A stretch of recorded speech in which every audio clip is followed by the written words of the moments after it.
went into photography when I was given my first camera. I was 10 years old. It was 1979. And then I started toying with it, and I didn't really know what to do with it. And I think one of my first pictures was my grandfather and two of my cousins, which were very little, and it was a black and white. In the backdrop, and the backdrop was Eur, one of the quarters in Rome where we used basically to go out.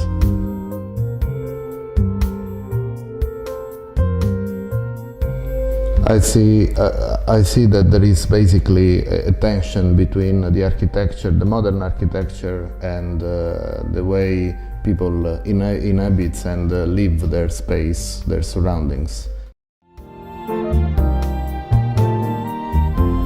I think my imagery is very subconscious. I think that it's all about losing yourself, let's say, in the city, and try to effectively reconnect some of the imagery and the details and the things you see around with somehow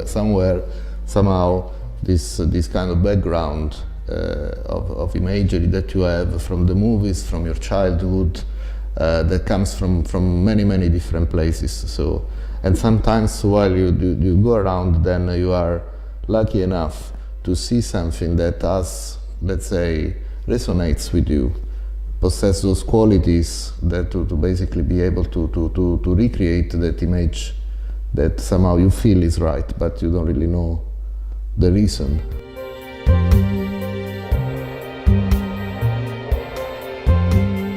I normally tend to shoot several pictures, but I will do so by moving around.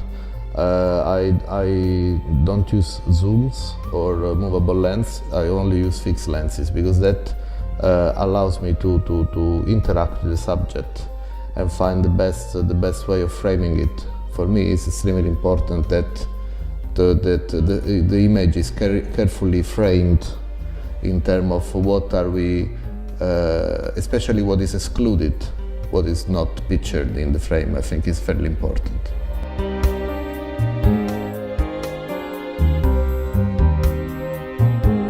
I believe that I need to be like in a state that I'm able to basically read my feelings in the right way and understand how what is the best way to interact with the subject.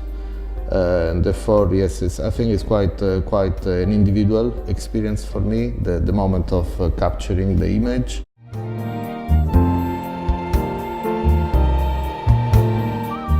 I think the connection is not just a visual connection. It's about connecting the senses, hearing the smell, appreciating the texture. I think that especially our vision has lost the education to ecticity, to the capability to look into surfaces, appreciate basically the gaps, the little imperfection. So I do believe that a good image is able to convey much more than the visual expression, but is also able to give the brain to resolve some of the elements of feeling, of touch, of smell, and really being like an experience.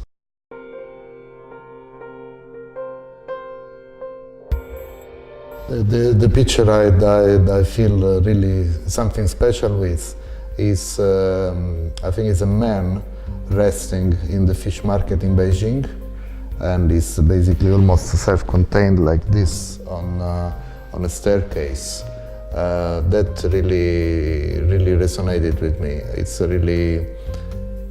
really something that it was really very moving, looking and framing that picture, and the way it came out basically was very similar to what I've experienced that day.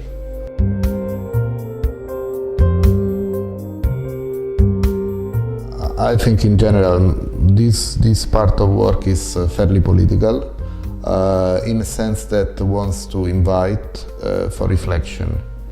And the reflection is what is the role of people and human being in the modern society.